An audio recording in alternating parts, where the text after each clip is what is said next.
Hey guys, Liberty here. Thanks for tuning in. Today we're going to be taking a look at the contents of this here box. If you click the video, you know what's coming. We're going to do a brief unboxing. We're going to run through the specs, and then I'm going to give you a few of my personal opinions on this timepiece, and I'm going to tell you why I bought this as my Christmas present this year.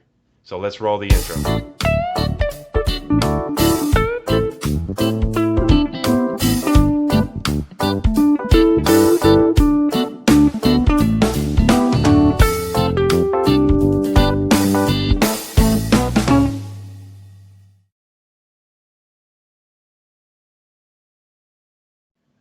Okay guys, let's dive into it. Pretty excited about this unboxing. So let's go ahead and open the box. Looks like there's a couple pieces of tape here. Now while I'm opening this box, I just want to tell you guys exactly where I got this from and how much it cost me. So my particular model I bought from the Grand Tourbillon Mechanical Watch Store on AliExpress. So basically I downloaded the app and looked for the best option and then just bought it from that store. And yeah, here we have it. So pretty simple cardboard box. I mean, nothing to complain about really. And as you can see, some Chinese lettering, the red star, and then the 1963 logo on there. Not much else on the exterior of the box. Everything looks to be in good condition. So let's go ahead and see what we have in here. All right, so looks like we got an extra leather strap here. Seems pretty decent. I mean, it's definitely not a super high quality strap, but you know, it's not bad. It's got the quick release spring bars there. Pretty soft, I mean, but I would have liked maybe a little thicker, little more substance to it. But anyway, it's good to have. We'll take a look at that later. What else do we have in here? All right, so as you can see here, Hong Kong Sky Timepiece Co. Guaranteed 12 months of purchase date. So that's basically a 1-year guarantee on the watch, which is good to have. You know, I would have preferred a 2-year warranty on the watch, but hey, it is what it is, right? So what else do we have in here? Looks like, well, I really like the picture of the 60s military aircraft there. But this is basically instructions on how to use the crown and how to operate the chronograph movement. So that's also good to have, and it is in English and Chinese, just in case. So opening to the next stage here, I hope that, there it is.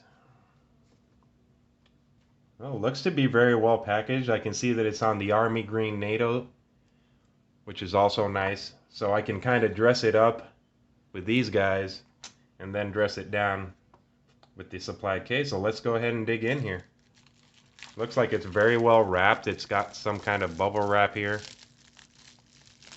Let's go ahead and unveil it. Oh my God, guys.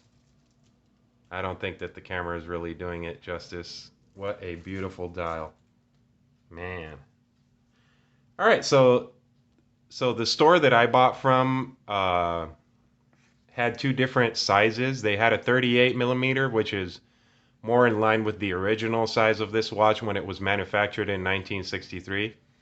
And since I have a 7¼ inch wrist, I went ahead and got the 40 millimeter variant.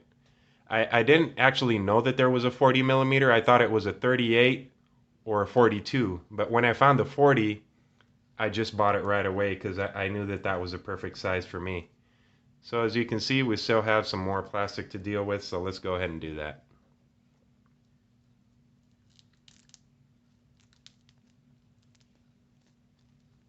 Oh man, I can't wait to take a look at that movement.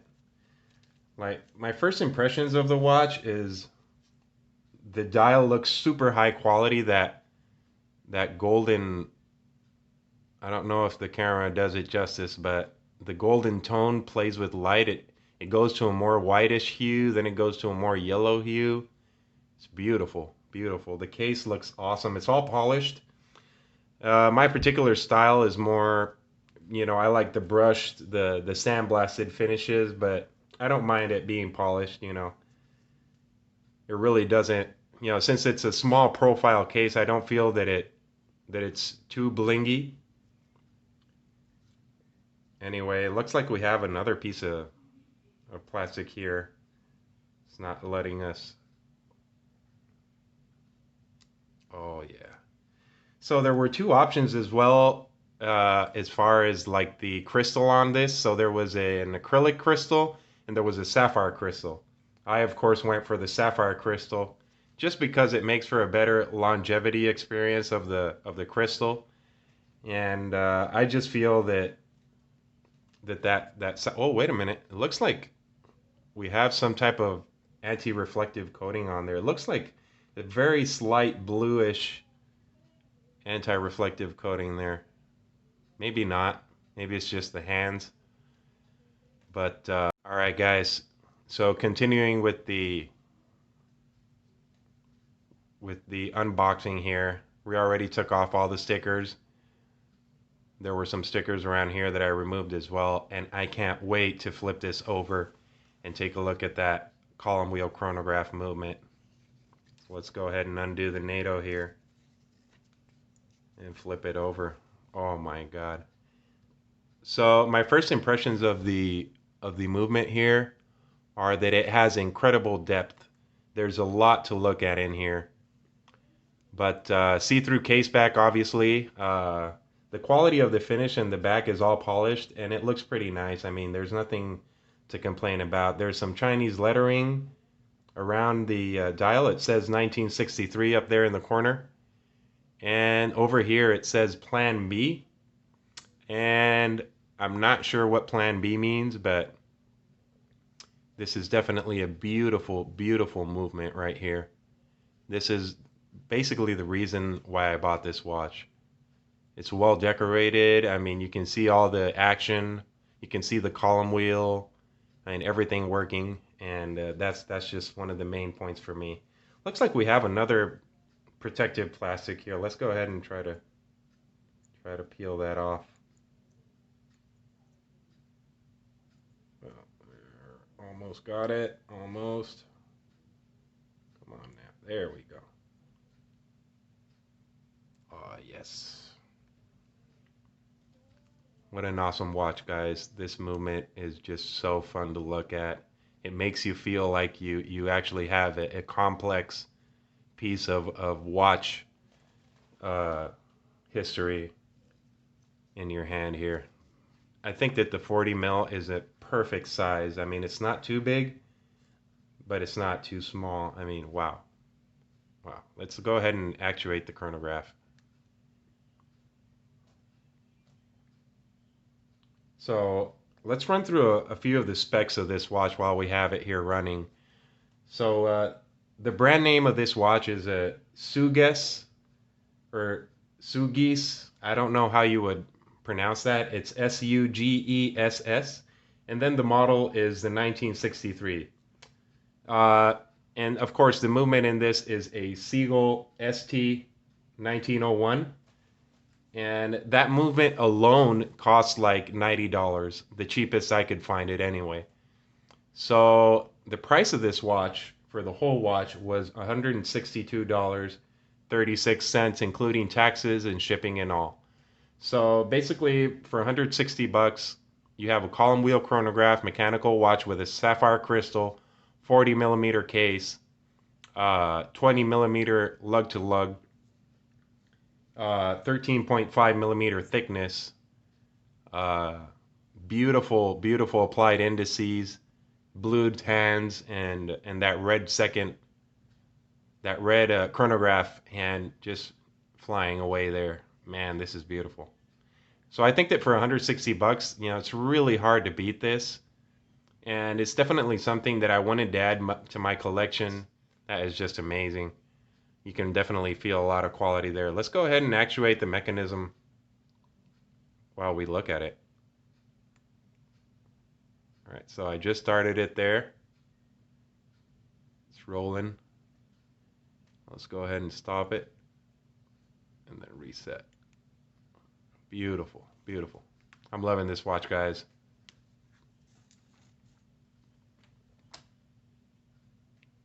So the lug to lug distance, I have not given you that measurement. Let me go ahead and use my El Cheapo caliper here, which actually works pretty well to get an estimate.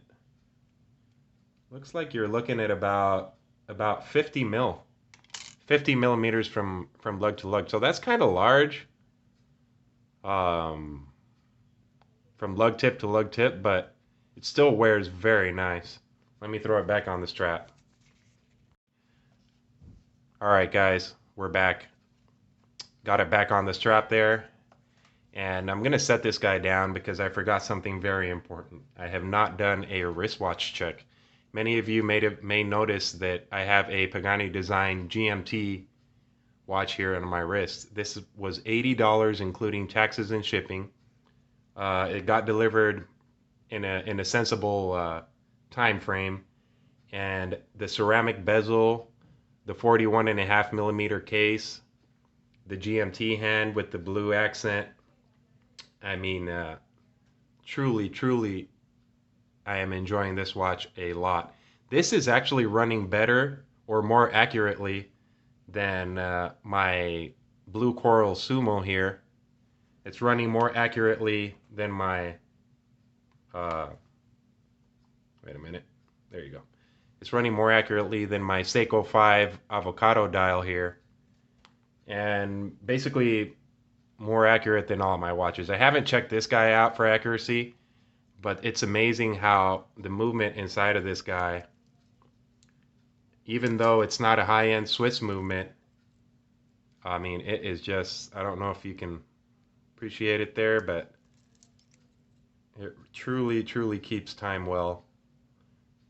The only thing I'm waiting for is to check for reliability. Okay, guys, so I changed the strap and it looks beautiful in this black leather strap.